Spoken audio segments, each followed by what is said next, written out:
In June 2025, 7 of the busiest ports on the planet suddenly canceled US-bound shipments. Not from storms or cyber threats, but from tariffs wielded as economic weapons. And it's not just electronics feeling the heat.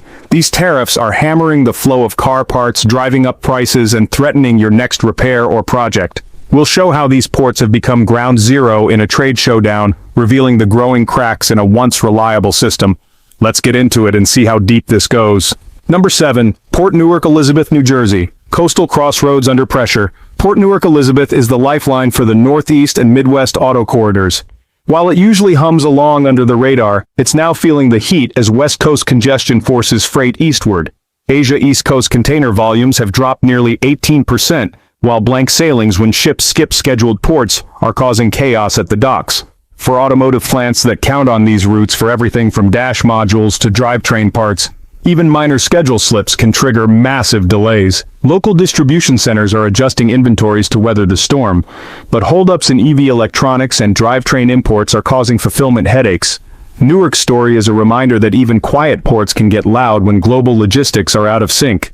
But Newark's troubles aren't the only sign of global strain. Let's take a look at how Yantai Port is testing the system's limits. Number 6, Yantian Port, Shenzhen, the bottleneck giant. Okay, let's shift our gaze overseas to Yantai Port in Shenzhen, China. This single port funnels more than a quarter of all United States-bound exports, including a hefty chunk of auto parts and accessories. After a brief tariff truce, container bookings shot up a jaw-dropping 277%. While that surge might sound promising, it's actually clogging up the lanes and creating, well, a portal traffic jam. Long-term contracts are hogging the available space, leaving spot shippers like many aftermarket parts makers scrambling for room. Meanwhile, United States ports aren't exactly rolling out the red carpet to receive the flood of goods. The result is that both ends of the Pacific are locked in congestion, with auto part manufacturers really feeling the pinch. Even though supply might rebound in July, the schedule remains as murky as a foggy racetrack. With that global bottleneck in mind, let's steer back to the United States and see how the Port of Savannah is juggling this surge. Number 5, Port of Savannah.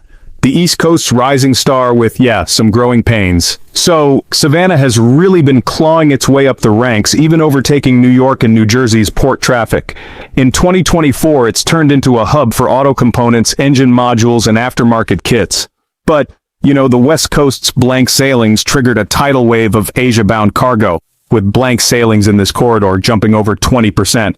Freight costs fell, making Savannah a more appealing port of entry. Still, that's only shifted the burden further inland. Rail yard backups and a shortage of chassis for container movement have become daily headaches. Plants in Georgia and Alabama that rely on these links are now staring down production slowdowns and vanishing inventories. Savannah may be a rising star, but its infrastructure just hasn't caught up to the surge, leaving dealerships and repair shops high and dry. Before we push ahead, don't forget to smash that like and subscribe button. Your support really helps us reach more auto enthusiasts just like you. Alright, let's keep rolling and see how Seattle and Tacoma are faring in this global shipping crisis. Number 4, Seattle and Tacoma. Northwest Seaport Alliance, Northern Grit under siege.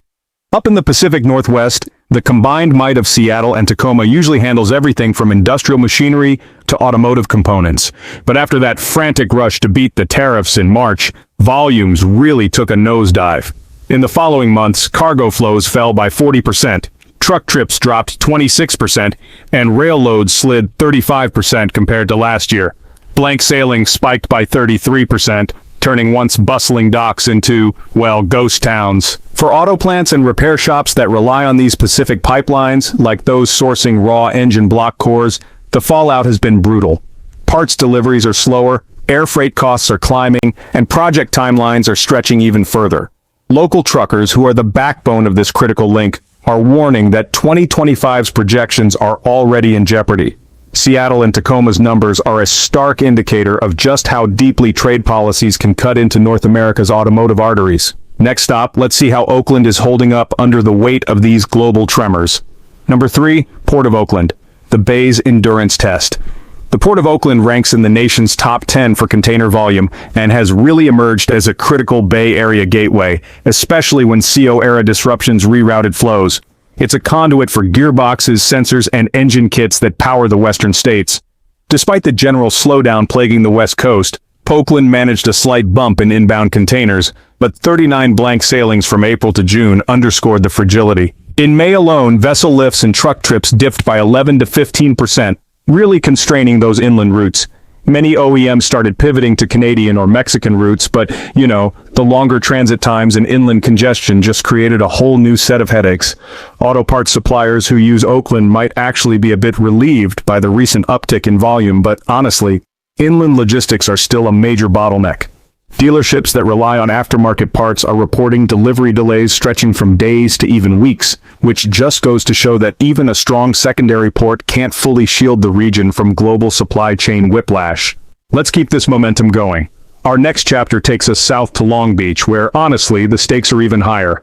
Number 2, Port of Long Beach, twin engine in turmoil. The Port of Long Beach, which is a vital partner with LA, moved 9.6 million TEUs in 2024, and a lot of that was automotive fixtures like transmissions and steel assemblies.